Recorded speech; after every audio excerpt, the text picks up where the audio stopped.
বিছানায় শুয়ে গড়াগড়ি খাচ্ছে অর্পণ। ইরার নাম্বার ডায়াল করছে কিন্তু রিসিভ হচ্ছে না, বারবার ব্যস্ত দেখাচ্ছে। হয়তো তার বাবা মায়ের সঙ্গে কথা বলছে। সাদাত, মোড়ল, নাজমা আর আরশ দুপুরের দিকে গ্রামে ফিরে গিয়েছে। বিয়েরও তো একটা জোগাড় রয়েছে। তবে ইরার বিয়েটা গ্রামে হচ্ছে না, ঢাকাতে একটা কমিউনিটি সেন্টার বুক করা হয়েছে। প্রলয় বুক করেছে সেটা।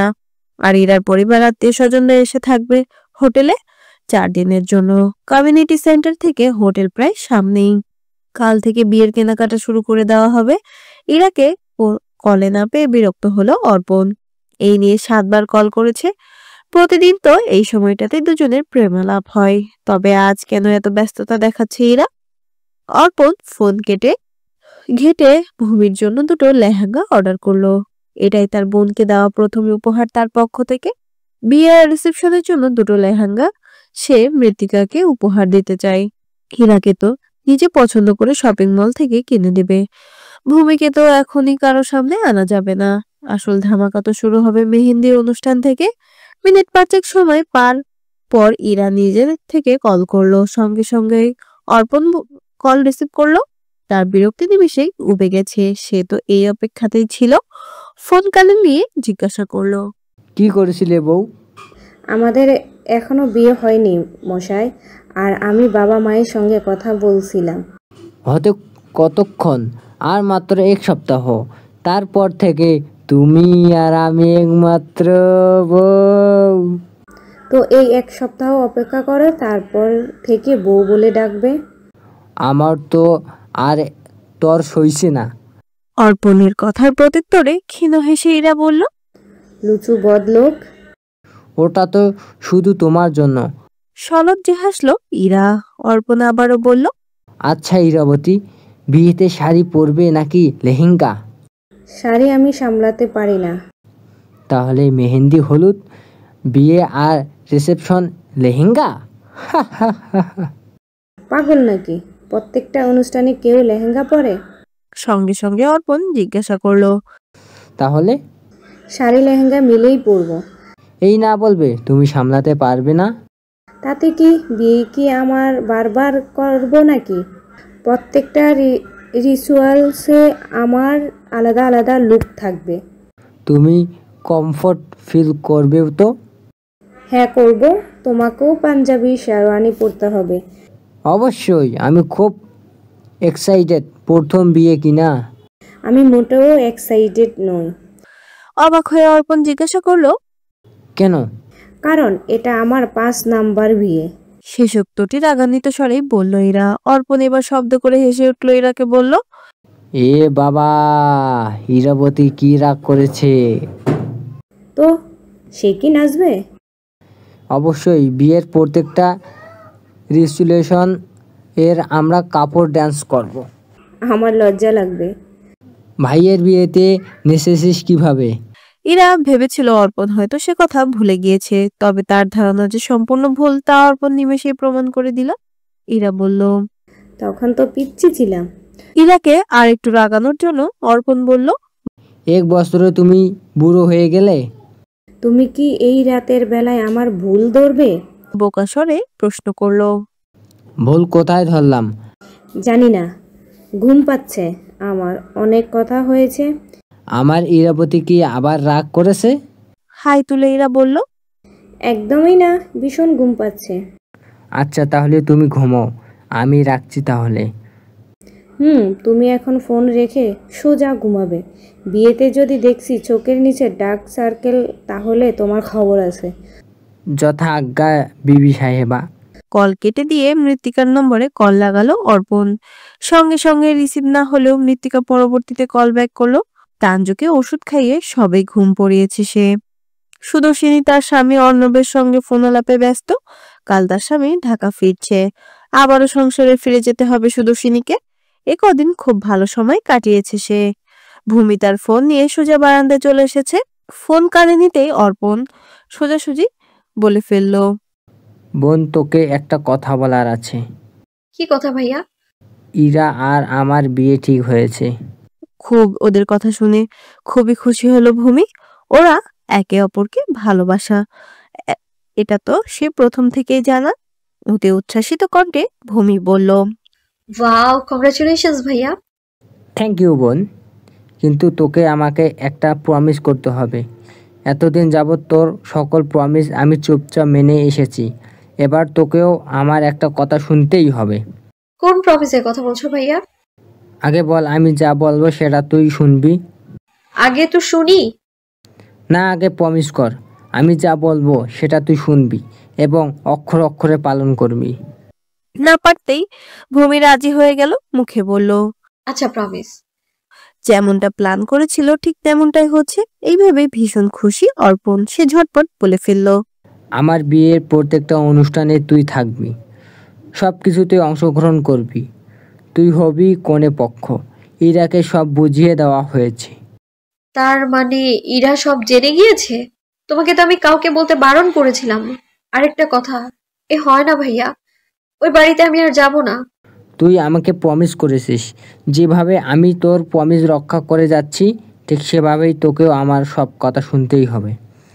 আর ইরা জেনেছে তোর কি হয়েছে। ইরাকে তো তুই আমার আগে থেকেই চিনিস। আমি যেমন তোর ভালো চাই ঠিক তেমনই ইরাও তোর ভালো চাই, নাকি বোন? আরেক মুসিবতে পড়ে গেল ভূমি। অর্পণ তাকে আচ্ছা ফাঁসিয়েছে, নাও করতে পারবে না সে। অগত্যা যাওয়ার জন্য রাজি হতেই হলো।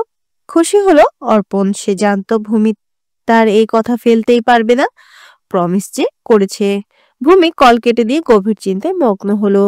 পুনর্বার তাকে দেখেও বাড়ির মানুষগুলো কেমন রিয়াক্ট করবে সেটার দেখার পালা। বিশেষ করে মাধুরী, তিনি তো তাকে মোটেও পছন্দ করতেন না। নীতিকা ভেবে নিল ও বাড়িতে থেকেই মেহরাব শিকদারকে চোখে রাখবে।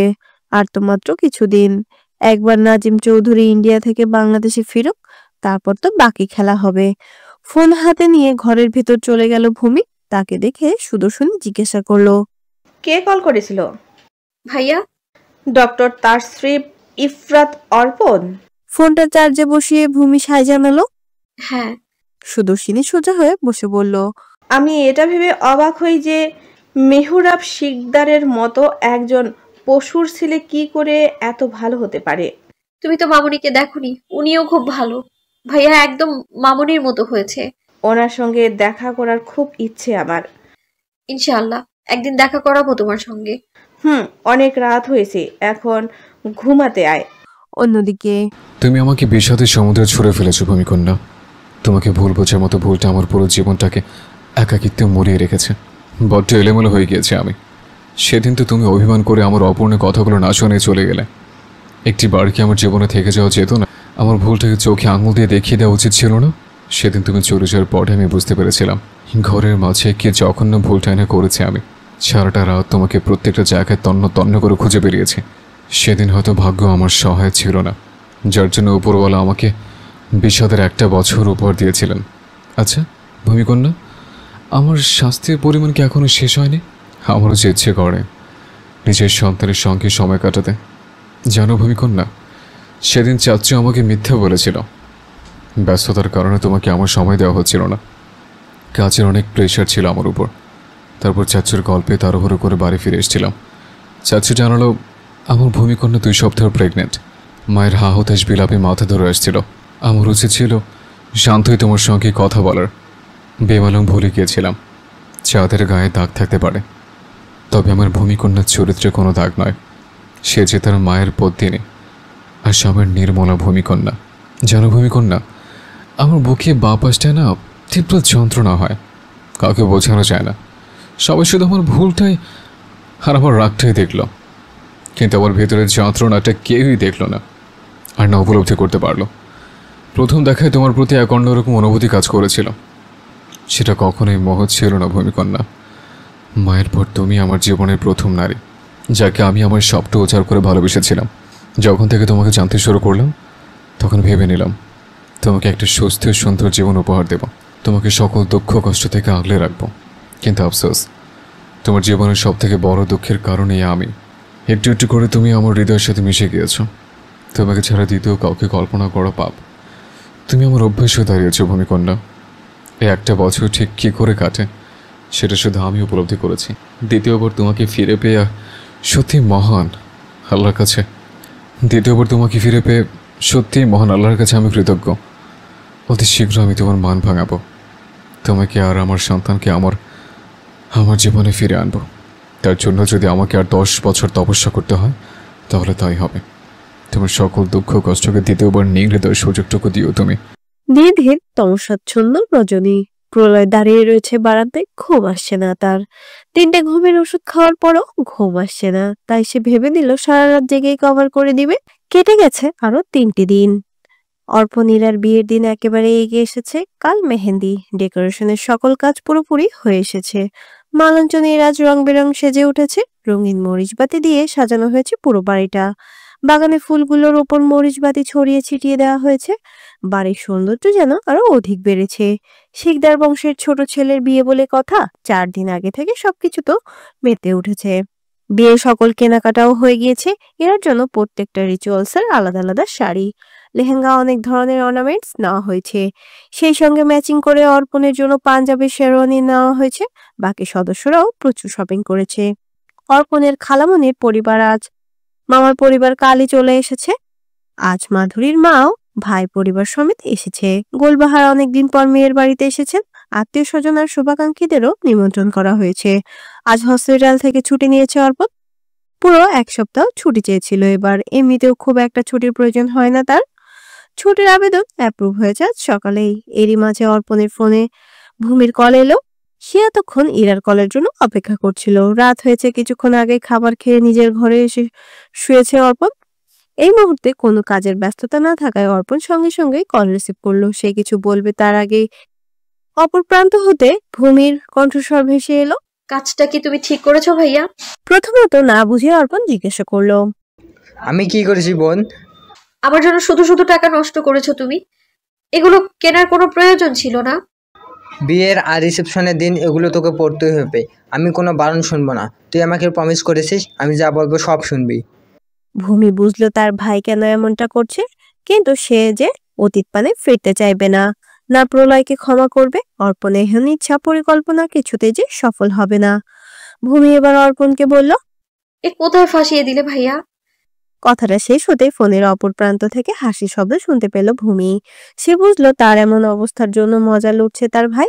হাসি থামিয়ে অর্পণ বলল, ম্যাজেন্টার লঙ্গা লেহেঙ্গায় বিয়ের দিন পরবি আর হালকা গোলাপিটার রিসেপশনের দিন পরবি, কেমন? কাজটা তুমি মোটেও ঠিক করলে না। চুপ থাক। আমি তোর বড় নাকি তুই আমার বড়? আমি যেটা ভালো মনে করব সেটাই আমার বোনের জন্য করব। এটা নিয়ে নো মোর ওয়াট। এই নিয়ে আর কথা বাড়ালো না ভূমি। অর্পণ জিজ্ঞাসা করলো, কাল আসছিস তো? না এসে উপায় আছে? আচ্ছা শোন, আন্টিকে সঙ্গে করে নিয়ে আসিস। আর হ্যাঁ, শাড়ি দুটো কি আন্টির পছন্দ হয়েছে? মামুনি বলছেন হয়তো, কেন এত খরচা করতে গেলে? কেন আমি কি ওনাকে কিছু দিতে পারি না? জানিস বোন, ওনাদের কাছে আমি খুব ঋণী, কারণ ওনাদের জন্যই তোকে দ্বিতীয়বার পেয়েছি। ওনার সঙ্গে আমার কথা বলিয়ে দিস। আচ্ছা। কাল সময়ের আগেই চলে আসবি। আমার বিয়ের প্রত্যেকটা রিসিপশনে তুমি প্রাণ ভরে নাচবি। আমি ভাইয়ের থেকে শুনেছি তুই নাকি আগে থেকেই ভালো নাচিস। আমি চাই আমার বিয়েতে সবাই খুব বেশি আনন্দ করুক। আচ্ছা, তুমি যা যা ভেবেছো সব হবে। আমি সকলের আগেই চলে আসব। আমি তো কোনে পক্ষ, ইরার বান্ধবী। ভূমির শেষের কথাটা শুনে মন খারাপ হয়ে গেল অর্পণের। সে বলল, কি ভাগ্য আমার। অর্পণের কথার মর্মার্থ বুঝতে পারলো না ভূমি, তাই সে জিজ্ঞাসা করলো, তোমার আবার কি হলো ভাইয়া? আমার বোনটাকে মিথ্যা পরিচয়ে আমার বিয়ের অ্যারেঞ্জ করতে হচ্ছে, অথচ তারই অধিকার ছিল সবচেয়ে বেশি আনন্দ করার। ওসব কথা মনে করে মন খারাপ করার কোনো মানেই হয় না। আমি কাল সঠিক সময় চলে আসবো ভাইয়া। আমার আর একটা কথা রাখবি বোন? আবার কি কথা? তুই আবার আমাদের বাড়িতে ফিরে আয় না, অন্তপক্ষে বিয়ের এই কটা দিন। এ নিয়ে তুমি আমাকে জোর করো না ভাইয়া। আমি সত্যিই টায়ার্ড। তবে তুমি চিন্তা করো না, আমি মালঞ্চনীর ফিরবো, তবে থাকার জন্য নয়, শুধুমাত্র তোমার বিয়ে অ্যাটেন্ড করার জন্য। তোর যেভাবে ভালো লাগবে তুই সেভাবেই কর। আমি তোকে আর কোনো কিছুতে জোর করব না। এরই মাঝে ভূমির ফোনে তার কাজের জায়গা থেকে ক্রমাগত কল আসছে, তাই সে কিছুটা তাড়া দিয়ে অর্পণকে বলল, আমার কলিগের নাম্বার থেকে কল এসছে। তুমি ওখান থেকে কলটা কেটে দাও ভাইয়া। আমাদের পরে কথা হবে আবার ইনশাআল্লাহ। অর্পণ টাটা বলে নিজের থেকে কল কেটে দিল। কাজের জায়গা থেকে আসা কল রিসিভ করলো ভূমি। অর্পণের বিয়ে উপলক্ষে সেও 4 দিনের ছুটি চেয়েছে। সে ছুটি চেয়েছিল সকালে, আর এই লোক তাকে রাত 1:30টার কাছাকাছি সময় এসে কল করছে। এমনিতে সে এখানে জয়েন করেছে খুব বেশি দিন হয়নি, এখনই ছুটি চাওয়াতে হয়তো তারা খুব বিরক্ত তার উপর। কিন্তু সে যে তার ভাইকে প্রমিস করেছে বিয়ের প্রত্যেকটা রিচুয়ালসে সে থাকবে। ফোনের অপর প্রান্ত হতে লোকটা বলছে, ঠিক কি কারণে আপনার এখন ছুটির প্রয়োজন হলো? আপনি এখানে সবে সপ্তাহখানেক হলো জয়েন করেছেন, পরপরই আবার ছুটি? একদিন হলেও মানা যায়, আর আপনি তো পুরো 4 দিনের ছুটি চেয়ে বসে রয়েছেন। অ্যাকচুয়ালি স্যার, আমার খুবই কাছের একজনের বিয়ে। বিষয়টা আপনাকে এক্সপ্লেন করতে হবে। লোকটার প্রতি বেজায় বিরক্ত হলো ভূমি। এই লোককে নাকি আবার সবকিছু এক্সপ্লেন করতে হবে। ভূমি বলল, actually sir, MP Sehrish Arshan প্রলয়ের চাচাতো ভাইয়ের বিয়ে অ্যাটেন্ড করতেই হবে আমায়। ভূমির মুখে প্রলয়ের কথা শুনে কিছুটা যে নরম হলেন লোকটা, মুখে বললেন, ওনারা কি আপনার রিলেটিভস হয়? নো স্যার, ওনার ভাইয়ের হবু স্ত্রী আমার বান্ধবী হয়। ও, তাহলে এই কথা। তুমি 1 সপ্তাহের মতো ছুটি নিতে পারো। এরই মাঝে লোকটা ভুলি যেন পাল্টে গেল। কিছুটা হলেও ভূমির সঙ্গে তো ভালো ব্যবহার করলেন ভূমি। এবার বলল, আমার শুধুমাত্র 4 দিনের ছুটির প্রয়োজন, বেশি দিনের ছুটি আমার কোনো কাজে আসবে না। তাহলে তোমার যেভাবে ভালো মনে হয়। এই বলে লোকটা কল কেটে দিলেন। তার মানে ভূমির ছুটি পেয়ে আরামসে ভাইয়ের বিয়ে খেতে পারবে। যেহেতু সে অর্পণের বিয়েতে অ্যাটেন্ড করছে, তার মানে প্রলয় এবং তার পরিবারের সঙ্গেও দেখা হবে হয়তো। এই কথা ভাবতেই মাথায় যেন সবকিছু তালগোল পাকিয়ে যাচ্ছে। এই মানুষগুলোর সামনে তো আর কোনো দিনও যেতে চায়নি। সমস্ত চিন্তা ভাবনা বাদ দিয়ে ভূমি বারান্দা থেকে ঘরের ভেতর চলে এলো। অর্পণের দেওয়া উপহারগুলো ঘরের সিঙ্গেল সোফার উপর গড়াগড়ি খাচ্ছে। পার্সেলগুলো বিকেলে এসেছে। সে ব্যস্ত থাকায় কল করে জানানো হয়নি। তার আর তানজুর জন্য গিফট পাঠিয়েছিল অর্পণ। ভূমি সেগুলোকে গুছিয়ে আলমারিতে তুলে রাখলো। তার ভাই ভালোবেসে তার জন্য এই প্রথম কিছু কিনে দিয়েছে। প্রথমে মনটা খুঁতখুত করলো, এখন সে প্রচন্ড খুশি। ভূমি গিয়ে বিছানার কোণে বসলো। খাবার আর ওষুধ খেয়ে তানজু অনেক আগে ঘুমিয়ে পড়েছে। ভূমি গিয়ে শুয়ে পড়লো তানজুর পাশে। আর তার অবশ্য এখন ঘুম আসছে না, তবে রাত তো বাড়ছে, ঘুমোতে তো হবেই। ভূমি চোখ বন্ধ করে ঘুমানোর চেষ্টা করলো। এভাবে অতিবাহিত হলো মিনিট 10। না, ভূমির চোখে এখনো নিদ এসে হানা দেয়নি। এরই মাঝে বেহায়া ফোনটা বেজে উঠলো। দৈবাত চোখ মেলে তাকালো ভূমি। এই রাতের বেলা কে তাকে স্মরণ করলো সেটাই দেখার জন্য ফোনটা হাতে নিল। সময় রাত 1:30। এত রাতে এক অচেনা নাম্বার থেকে কল আসছে। প্রথম কল রিসিভ করলো না সে। পরপরই 2-3 বার এভাবে কল বেজে কেটে গেল। এবার না পারতেই মৃত্তিকা কল রিসিভ করলো। কিছু ওপাশ থেকে কারো কণ্ঠস্বর দূর, আওয়াজও এলো না। ভূমি পরপর কয়েকবার জিজ্ঞাসা করলো, হ্যালো, কে বলছেন? তারপরও ওপাশ থেকে কোনো কথারই উত্তর এলো না। ভূমি অপেক্ষা করলো, কিন্তু কোনো স্বরই এলো না। অপর প্রান্ত থেকে সে বিরক্ত হয়ে অত্যন্ত তেজি স্বরে আবারও বলল, অসভ্যের মতো রাত বেরিতে মেয়েদের বিরক্ত করতে লজ্জা করে না? দ্বিতীয়বার কল করলে না দেখে নেবো আমি আপনাকে। এই বলে কল কেটে দিল ভূমি। মিনিট 5 সময় পর একই নাম্বার থেকে আবারও কল এলো। রাগ তখন তুঙ্গে চড়লো। কল রিসিভ করেই আরো চড়ছে।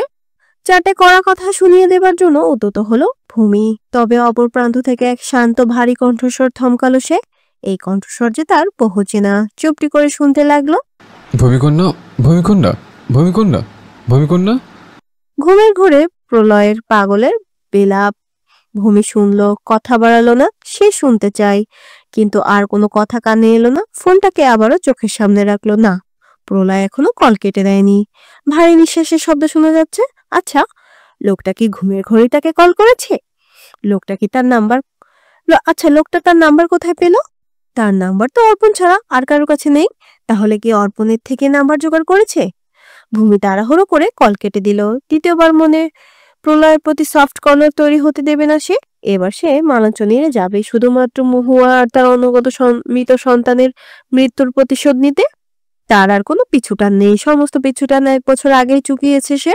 ঘরোয়াভাবেই ইরার মেহেন্দির আয়োজন করা হয়েছে। হোটেলের ছাদটাকে মেহেন্দির জন্য বুকড করা হয়েছে। ছাদে আপাতত গান বাজনা চলছে। ছোট স্টেজে ইরাকে বসিয়ে রাখা হয়েছে। হেনা আর্টিস্টও চলে এসেছে। ইরার বান্ধবীরাও ইতোমধ্যেই চলে এসেছে। তারা গানের সঙ্গে তাল মিলিয়ে নাচছে। ইরাকে জলপাই রঙা শাড়ি পরানো হয়েছে। চুলে শুধুমাত্র একটা বেলি ফুলের মালা পেঁচিয়ে রাখা। হালকা করে সাজানো হয়েছে তাকে। গায়ে আর কোনো অর্নামেন্টস নেই। একদম সাদামাটা লুক তার। এরই মাঝে তানজুকে নিয়ে চলে এসেছে ভূমি। এই হোটেলের লোকেশন অর্পণ তাকে আগেই জানিয়ে দিয়েছিল। আজ মা মেয়েতে একই রঙের শাড়ি পরেছে। ভূমির গৌরাঙ্গ যে জলপাই রংটা ফুটে উঠেছে, লম্বা চুলে বিনুনি গাঁথা, গায়ে কোনো সাজসজ্জা নেই, একদম সাদামাটা হয়ে এসেছে ভূমি। এভাবেই যেন তাকে আরো বেশি সুন্দর দেখাচ্ছে। আজকের এই মেহেন্দির অনুষ্ঠানে জলপাই রংটাই বেশি প্রাধান্য পেয়েছে।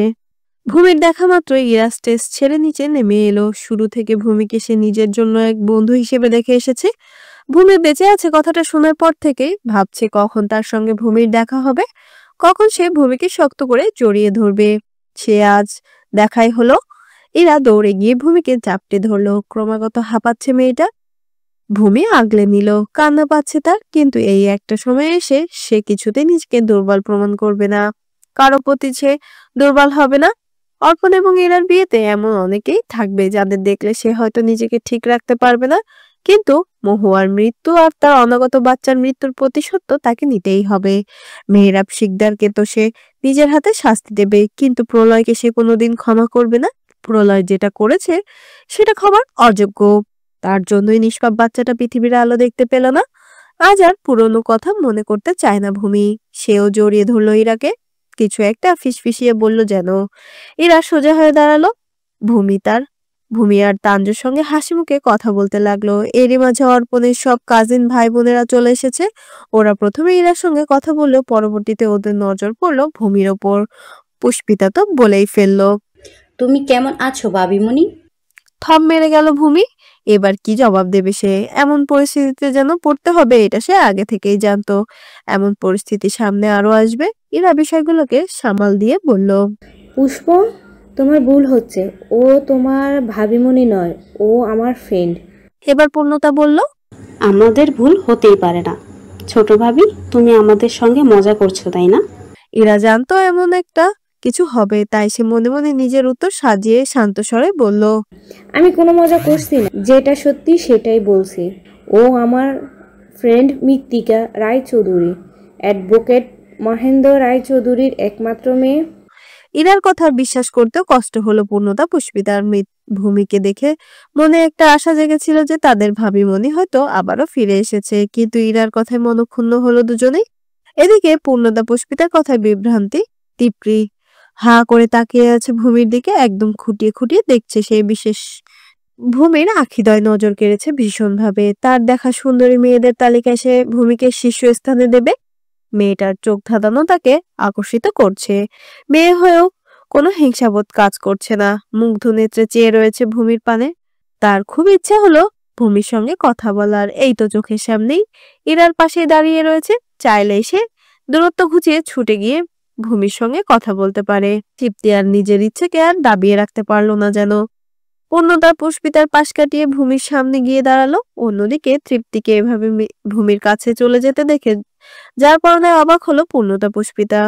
তৃপ্তির এসব কৌতূহল ঠিক বুঝে এলো না ওদের। বিষয়টাকে মাথা থেকে ঝেড়ে ফেলে ওরা মেহেন্দি লাগাতে বসে পড়লো। আর দুহাত ভর্তি করে মেহেন্দি লাগাবে ভূমি আর পুষ্পিতা পূর্ণতা।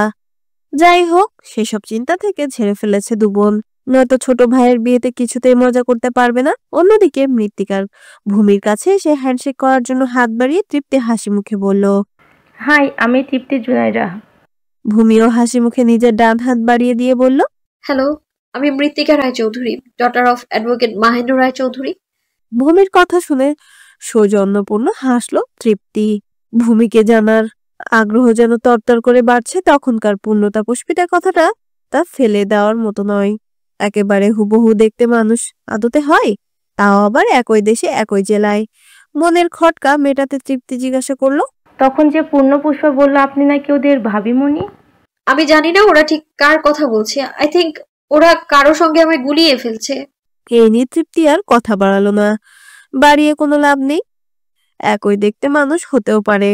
হয়তো সে এই প্রথম দেখছে বলে তার কিছুটা অদ্ভুত লাগছে বিষয়টাকে। তৃপ্তি গিয়ে বসে পড়লো পূর্ণতার পাশে। মৃত্তিকা দাঁড়িয়ে রইল ইরার কাছে। এক হাত পুরো ভর্তি করে দেওয়া হয়েছে, খুব সুন্দর দেখাচ্ছে। আরেক হাতে মেহেন্দি দেওয়ার অভিযান চলছে। অনেকক্ষণ ধরেই দাঁড়িয়ে নাজমার সঙ্গে কথা বলছে তনুজা। উনি বেশ কিছুক্ষণ দাঁড়িয়ে থাকতে পারেন না, হাঁটুতে ব্যথা হয় ভীষণ। ভূমি খেয়াল করলো সে ইরার পাশ থেকে সরে গিয়ে দাঁড়ালো তানজুর সামনে। একটা চেয়ার টেনে তানজুকে বসিয়ে কিছুটা অভিযোগের স্বরে বলল, তোমায় কতবার বলেছি বেশিক্ষণ দাঁড়িয়ে না থাকতে। তোমার যে হাঁটুতে ব্যথা হয় সেটা কি ভুলে গিয়েছো? তার এহেন কথা গালে লিয়ে হাসলেন তানজু। এভাবে হাসির মানে খুঁজে পেল না ভূমি। সে জিজ্ঞাসা করলো, দোষ করে এখন আবার হাসছো? তুমি যে এত অবুঝ কেন মামুনি? দু হাঁটু ধরে তানজু বললেন, কারণ তুই আমার মা। অন্তত নিজের খেয়ালটুকু তো রাখবে। আমার খেয়াল রাখার জন্য তো আমার মা আছে। তোমার এইসব কথা আমার মন ভিজবে না মামুনি। আবারও হেসে উঠলেন তানজু। ভূমি আর কিছু বললেন না।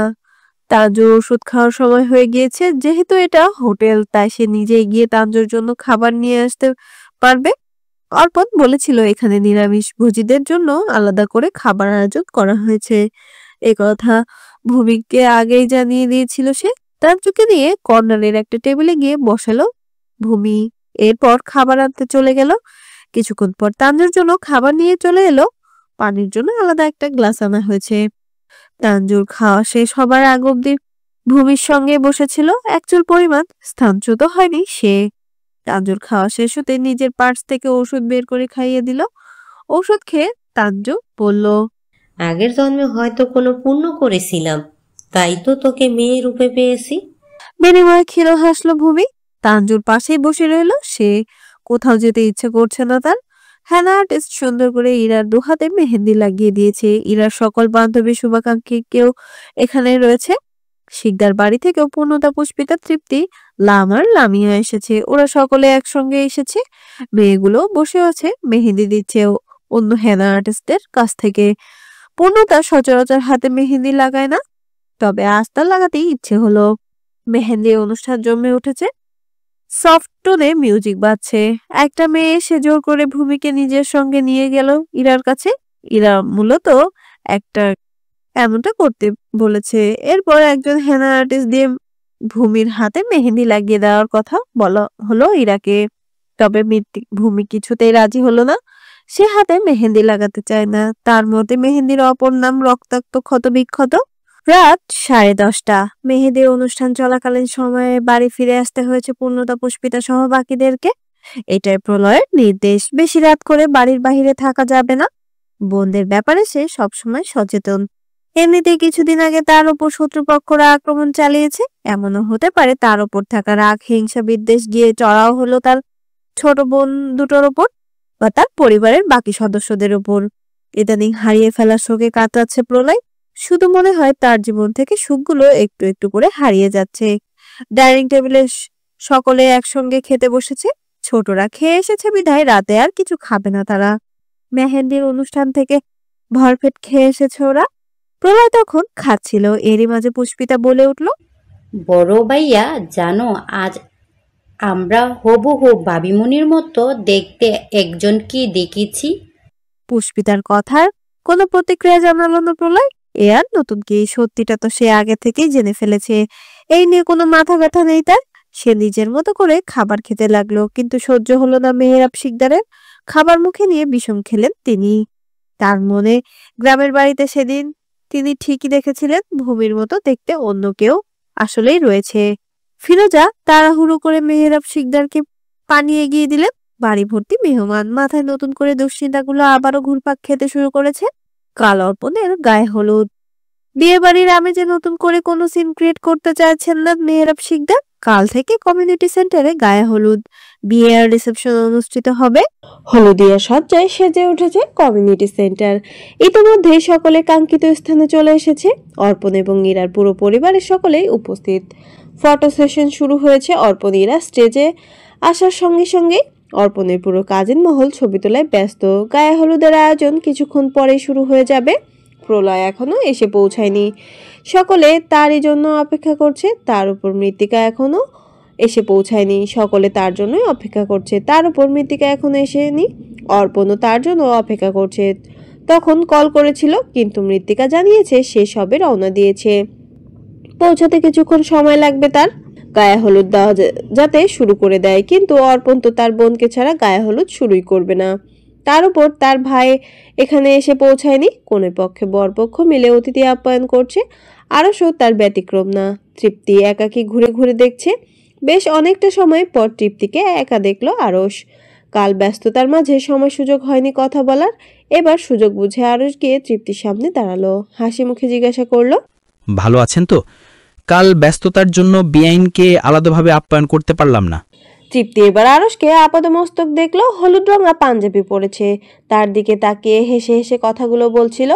তৃপ্তিও সৌজন্যপূর্ণ হেসে বলল, জি আলহামদুলিল্লাহ ভালো আছি।